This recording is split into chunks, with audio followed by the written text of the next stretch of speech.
드디어 기다리던 일이 일어났군. 그러니 이제는 모든 일을 침착하게 받아들여야지. 낚싯줄 값을 치르게 해야 해. 낚싯줄 값을 치르게 하고 말고. 노인은 고기가 뛰어오르는 것을 볼 수 없었다. 그저 바닷물이 갈라지고 쏟아졌던 고기가 떨어질 때마다 물이 철썩 뛰는 소리를 들었을 뿐이었다. 낚싯줄이 하도 빨리 풀리는 바람에 손이 심하게 베었다.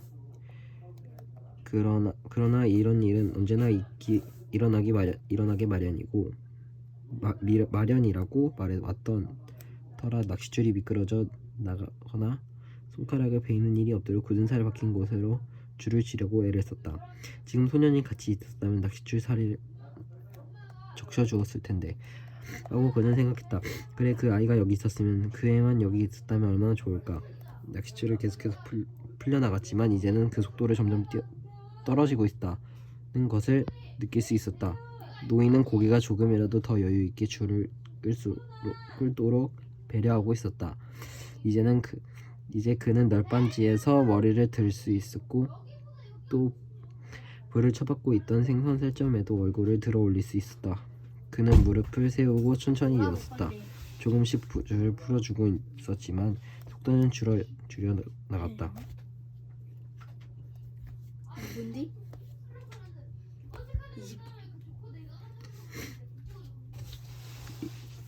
이제 그 널빤지에서 머리를 들을 수 있었고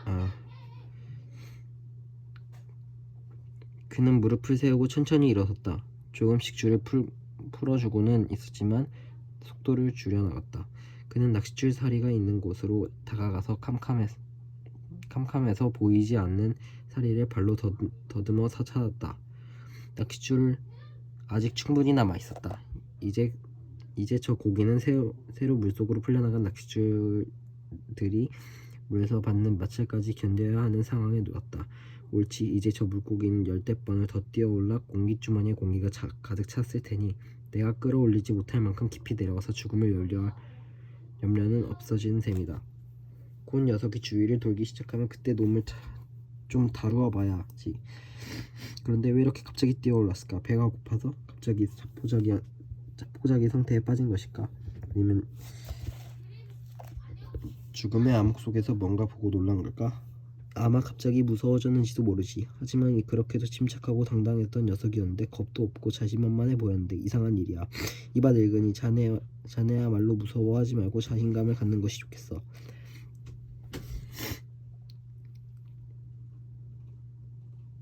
자네는 지금 고기를 소나기에 넣고 있다고는 하지만 줄을 당길 수 없지 않은가. 그러나 곧 회전하게 될 거야. 노인은 다시 왼손과 양어깨로 줄을 붙잡았다. 그리고 엎드려 오른손으로 바닷물을 떠서 돌고래 살점이 달라붙은 얼굴을 씻어냈다. 만약이라도 이것 때문에 구역질이 나서 토하게 되면 힘이 빠질 것 같아서 두려웠던 것이다. 얼굴을 씻고 나자 이번에는 뱃전 너머로 오른손을 물속에 담그고 씻었다. 해가 뜨기 전이었다. 노인은 먼동이 트는 것을 바라보면서 그대로 소금물에 손을 담그고 있었다. 고기가 동쪽으로 향하고 있구나 하고 노인은 생각했다. 그것은 고기가 지쳐서 조를 따라가고 있다는 것을 뜻했다.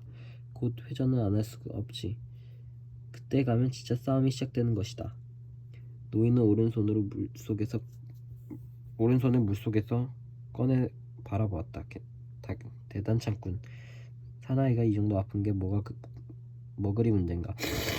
그는 새로 생긴 상처에 낚싯줄이 닿지 않게 조심하면서 다시 줄을 고쳐지고는 고기의 무게를 다른 쪽으로 옮겼다. 그러고는 왼손으로 반대편 뱃전으로 내밀어 물에 담갔다. 네가 하찮은 일로 다친 건 아니니 이만하면 잘한 거야. 하지만 너가 어디 갔는지 종종 보이지 않을 때가 있단 말이야. 하고 노인은 자기의 왼손을 향해 말했다. 왜 나는 두 손 다 튼튼하게 태어나지 못했을까? 노인은 생각했다. 물론 그동안 오른손만 주로 써서 왼손을 제대로 훈련시키지 못한 내 잘못도 있겠지. 그러나 배울 기회는 얼마든지 있었던 게 아닌가. 만약 다시 한번 시간 난다면 왼손이 낚싯줄에 끊겨버리도록 놔둘 거야. 이런 생각을 하면서 그는 자신의 머리가 맑지 않으니 돌고래 고기를 좀 더 먹어두어야겠다는 생각을 한편으로 하고 있었다. 하지만 먹을 수가 없어. 괜히 몇 점 더 먹었다가 구토를 하느라 기운을 빼는 것보다 머리가 좀 멍한 편이 차라리 나을 거야. 게다가 얼굴은 그 속에 처박기까지 했으니 지금 와서 고기점을 먹는다고 해도 토해낼 게 틀림없어. 상할 때까지 그게 그저 비상용으로 놓아두자. 이제 양분을 취해서 힘을 얻기에는 너무 늦었어. 이런 내 정신도 참 한 마리 남은 저 날치를 먹으면 될 것 아닌가. 노인은 중얼거리며 날치를 바라봤다. 날치는 언제든지 먹을 수 있게끔 깨끗하게 요리되어 있었다. 그것을 왼손으로 집은 뒤 뼈를 조심스레 씹으며 꼬리까지 쥐다 먹어버렸다. 날치는 다른 어떤 고기보다도 영양이 풍부해. 적어도 나한테 필요한 힘을 얻기에는 충분하지 하고 노인은 생각했다. 노인은 이제 자기가 할 수 있는 일을 다 했다고 생각했다. 맴돌려와 만들고 싸움을 걸어보려고. 눈이 바다로 나온 후 세 번째 아침에 가서 쏟고 있었다. 그리고 그때 고기가 돌기 시작했다. 낚싯줄의 기울기만으로는 고기가 돌고 있는지 아닌지 확실히 알 수 없었다. 고기의 움직임이 낚싯줄을 기울게 하기에는 아직 일렀던 것이다. 노인은 고기가 낚싯줄을 끄는 힘이 약해진 것으로 느끼고 오른손으로 가만히 줄을 당기기 시작했다. 지금껏 그래온 것처럼 줄은 팽팽해졌다. 그러나 금방 끊어질 듯한 정도로까지 당기자 조금씩 줄이 끌려오기 시작했다. 그는 양옆에 머리를 줄 밑으로 뺀 뒤 꾸준히 그리고 가만히 끌어당기기 시작했다. 그는 두 손을 앞뒤로 휘두르고는 동작을 취하며 뭔가 두 다리를 최대한 활용하고자 했다. 그래서 될 수 있는 대로 줄을 많이 끌어당기려고 애를 썼다. 그는 자신이 늙은 다리와 어깨를 사용해 줄을 끌어당기는 축으로 삼았다. 크게 회전하는군. 어쨌든 이 녀석이 지금 돌고 있는 것만은 확실해. 낚싯줄을 힘껏 잡고 있어야지. 이렇게 잡아당기고 있으면 한 바퀴 돌 때마다 거리가 점점 짧아질 게고 아마 1시간쯤 후에는 고기를 볼 수 있게 될 거야. 저항해봐야 소용이 없다는 걸 알게 해서 고기를 죽여야 돼. 그러나 고기는 느릿느릿 천천히 돌고 있었고 그렇게 2시간이나 지나자 노인은 땀 범벅에 젖어 격심한 피로에 시달리게 되었다. 그러나 회전하는 거리가 아까보다 훨씬 줄어들었고 낚싯줄이 비스듬하게 기울어지는 것을 보아 고기가 헤엄치면서 점점 더 수면 가까이 떠올라오고 있다는 것을 알 수 있었다. 1시간 전부터 노인은 눈앞에 검은 반점이 아른거리는 것을 느꼈다. 땀이 흘러들어 눈이 따가웠다. 이마에 난 상처도 자꾸 쓰라렸다. 눈앞에서 아른거리는 검은 반점 따위는 무섭지 않았다. 그가 줄을 당기느라 애를 쓸 때면 을에 나타나는 일이었다. 그러나 벌써 2번이나 아찔한 현기증을 느낀 터여서 걱정이 되었다. 이런 고기에게 패배해서 그냥 죽을 순 없어. 하느님 제발 제 육체가 견딜 수 있도록 도와주세요. 주기도문과 성모성을 100번 외우겠습니다. 지금 당장은 못하겠지만요. 지금 외우는 것으로 해두자. 틀림없이 나중에 외울 테니까. 바로 그때 잡고 있던 줄이 팽팽하게 당겨졌다. 그 느낌은 날카롭고 뻐근하고 뚜렷했다. 녀석은 지금 철사로 된 목줄을 그 청날 같은 주둥이로 치고 있는 거야. 그것은 언젠가는 오고야 마는 일이었다. 그리고 꼭 그렇게 되어야 할 일이었다. 그러나 그 때문에 고기가 갑자기 튀어오를지도 모른다. 이제 저 스스로 도는 것을 계속하도록 그냥 놓아두는 것이 나을 것이다. 공기를 채우기 위해서 뛰어오를 필요는 또 있었겠지만 뛰어오를 때마다 낚시에 찔린 상처가 크게 벌어져서 어느 순간 낚시를 빼 던져버릴 수 있다는 것이다. 뛰지 마라 고기야, 제발 뛰지 마라. 고기는 5번이나 더 철사를 쳤다. 그러나 고기가 머리를 흔들어 댈 때마다 노인은 줄을 조금씩 풀어주었다. 고기의 고통을 이 정도로 유지시켜야 한다고 그는 생각했다. 나의 고통이 문제가 아니다. 나는 스스로 고통을 억제할 수 있지만 그러나 고기는 여기서 조금 더 고통스러움을 미쳐버릴 것이다. 잠시 후 고기는 철사에 목을 후려치던 것을 멈추고 다시 천천히 돌기 시작했다. 노인도 쉬지 않고 줄곧 줄을 끌어당기고 있었다. 그러나 그는 또 다시 정신을 아찔해지며 현기증이 나는 것을 느꼈다. 왼손으로 바닷물을 파서 머리를 적셨다.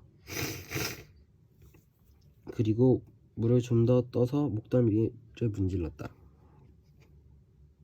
그래도 쥐는 아니니까 괜찮아. 곧 고기가 올라올지 모른다. 물론 나는 견딜 수 있다. 아니, 견뎌야만 해. 당연한 일이야. 그는 뱃머리에서 몸을 의지하고 무릎을 꿇었다. 그리고 잠시 동안 줄을 등에서 내렸다. 고기가 원주의 먼 쪽으로 돌 때는 자기도 좀 쉬고 가까이에서 돌 때는 다시 힘을 내서 싸워보자는 계산이었다. 노인은 뱃머리에 앉아 쉬면서 줄을 당기지 않고 고기가 저 혼자 한 바퀴를 돌도록 내버려 두고 싶은 생각이 한절했다. 그러나 그런 생각도 잠시뿐이었다. 노인은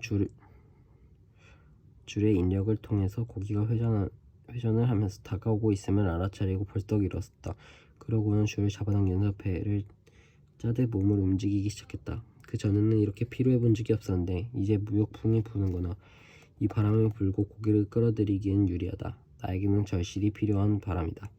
다음에는 회전을 하려고 고기가 헤엄쳐 나가면 그때 쉬어야지. 그래도 기분이 훨씬 좋아졌어. 두세 번만 더 돌고 나면 잡히겠지. 노인의 밀짚 모자는 뒤통수에 걸려 있었다. 노인은 고기가 회전하는 것을 감지하자 다시 줄을 끌어당기면서 뱃머리에 주저앉았다. 고기야, 너는 지금 힘차게 움직이고 있구나. 하지만 굽이 돌 때 어를 잡아마. 그는 각오를 단단히 했다. 파도가 꽤 높이 일렀다. 이것은 좋은 날씨를 예고하는 비풍 때문에 일어나는 현상이다. 무사히 집으로 돌아가면 이 바람이 꼭 필요했다. 서남 쪽으로 저 가기만 하면 된다. 사나이가 바다에서 길을 잃을 리는 없어. 게다가 육지는 아주 기다란 섬이니까. 그가 문제의 고기를 처음 본 것은 세 번째 회전 때였다. 처음에는 배 밑을 한참 동안 지나가는 것을 검은 그림자가 눈에 띄었을 뿐이다. 하지만 노인은 도저히 그 길이를 믿을 수 없었다. 아니야 하고 노인은 말했다. 저렇게 클 리가 있나. 그러나 고기는 검은 그림자만큼 컸다. 회전을 마친 후 고기는 배에서 겨우 30야드 떨어진 물 위로 떠올랐다. 그때 노인은 물 밖으로 나온 고기의 꼬리를 보았다. 그것은 큰 낫의 길이보다 더 길었고 그리고 검푸른 물 배경으로 한 창백한 라벤더 색깔을 가졌다. 꼬리는 뒤로 비스듬히 기울어져 있었다. 고기가 수면 바로 아래로 헤엄치기 시작하자 비로소 노인은 그 거대한 몸집과 띠를 두른 것 같은 자주핀 줄무늬를 볼 수 있었다. 등 지느러미는 누워 있었고 커다란 가슴 지느러미는 널쩍하게 펴져 있었다. 그때쯤이야 노인은 고기의 눈을 볼 수 있었다. 그리고 고기 주위에 헤엄치는 회색 빨판 상어 두 마리를 보았다. 그 두 마리 상어는 고기한테 달라붙어 있었다. 어느 때는 떨어져 나오기도 했다. 아니면 큰 고기의 그늘에 유유히 헤엄치기도 했다. 두 마리의 길이가 3피트를 넘어 보였다. 빨리 헤엄칠 때는 몸 전체가 뱀상어처럼 세차게 움직였다. 노인은 땀을 흘리고 있었다. 비단 햇볕이 뜨거워서만이 아니었다. 고개가 조용히 차분하게 돌 때마다 그는 줄을 당겼다. 이제 두 번만 더 돌면 착사를 꽂을 수 있으리라고 확신했다. 그러나 더 가까이 아주 바싹 끌어와야 한다. 그리고 머리에 착사를 꽂아 넣으려고 해서는 안 된다. 단 한 번의 심장을 찔러야 한다. 침착하게 굴어. 그러고 더욱 힘을 내 늙은이. 예상대로 다음 회전 때 고기는 등을 물 밖으로 내밀었다. 그러나 거리가 좀 멀었다. 그 다음 회전 때도 역시 등을 물 밖으로 역시 너무나 멀었다. 그러나 물 밖으로 몸을 훨씬 더 많이 드러냈으므로 노인은 조금만 더 줄을 끌어들이면 고기를 배에 나란히 댈 수 있을 거라 확신이 생겼다. 그는 벌써부터 작사를 준비해두었다. 작사를 달린 가는 밧줄을 감아놓은 사리는 둥근 광주리 안에 담아두었고 끝은 뱃머리에 말뚝에 단단히 메어놓았다. 고기는 이제 원을 그리고 커다란 꼬리를 움직이며 다가오고 있었다. 노인은 고기가 배를 가까이 몰아오려고 하는 힘을 다해 끌어당겼다. 고기는 잠깐 배를 드러내더니 약간 뒤뚱거렸다. 그러나 잠시 후 몸을 바로 하더니 회전하기 시작했다. 저것 봐, 내가 녀석을 움직이겠어. 내가 움직이게 해서 배를 드러냈던 거야. 노인은 또다시 현기증이 났으나 있는 힘을 다해 고기를 붙잡았다. 내가 녀석을 움직이겠다. 아야마, 이번에는 끝장을 낼 수 있을 거야. 손아, 끌어당겨라. 그는 간절한 마음으로 중얼거렸다. 다리야, 버텨라. 머리야, 날 위해 견뎌다오. 제발 여기서 정신을 차려. 정신을 잃을 일은 없어야 한다고. 이번에는 틀림없이 고기를 끌어보자. 그러나 온 힘을 기울여서 고기를 끌어당기려고 했지만 고기는 약간 뒤뚱거렸을 뿐 이내 자세를 바로잡고 헤엄쳐 나갔다. 고기야, 넌 어차피 죽어야 하지 않니? 나마저 죽을 필요가 있겠냐? 만약 그렇게 된다면 아무것도 소용이 없을 것이야. 하고 노인이 생각했다. 입이 말라서 그대 소리내어 말할 수도 없었으나 이젠 물 있는 데까지 갈 힘도 없었다. 이번에는 틀림없이 배전으로 끌고 와야 해. 녀석이 계속 돈다면 내 몸은 온전치 못할 거야. 아니, 그래도 괜찮을 거야. 언제까지나 괜찮을 거야. 노인 중얼거렸다. 또다시 고기가 회전하기 시작했다.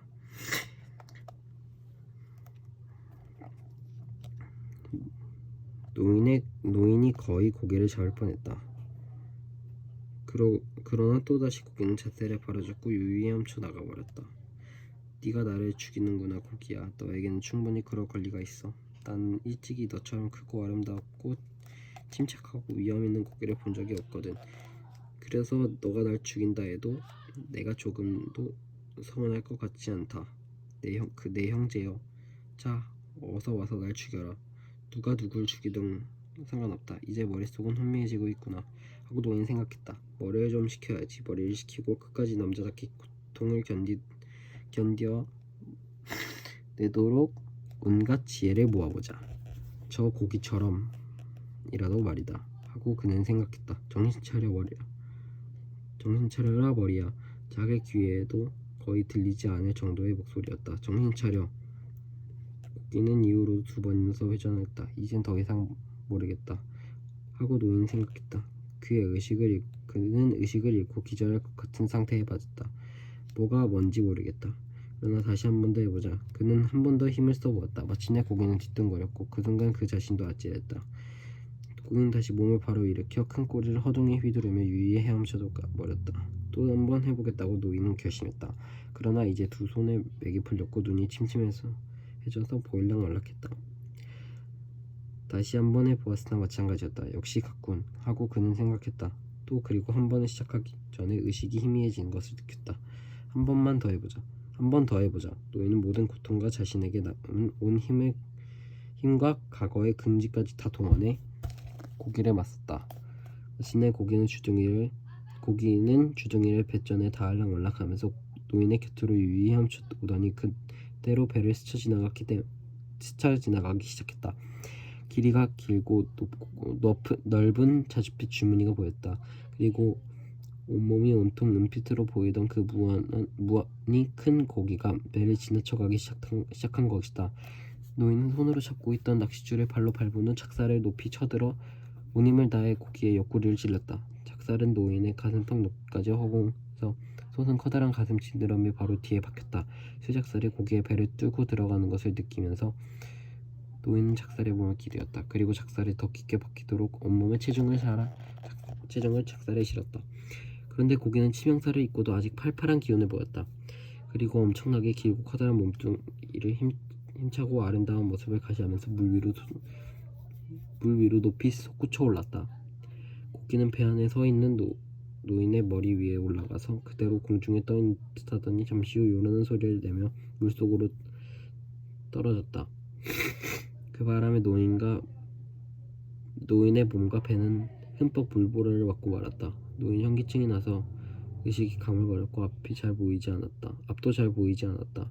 그는 껍질이 벗겨져 생살이 드러난 양손을 이용해 작살의 밧줄을 천천히 풀어주었다. 시력이 돌아와 주위를 보니 고기가 은빛배를 드러내고 뒤집혀 있었다.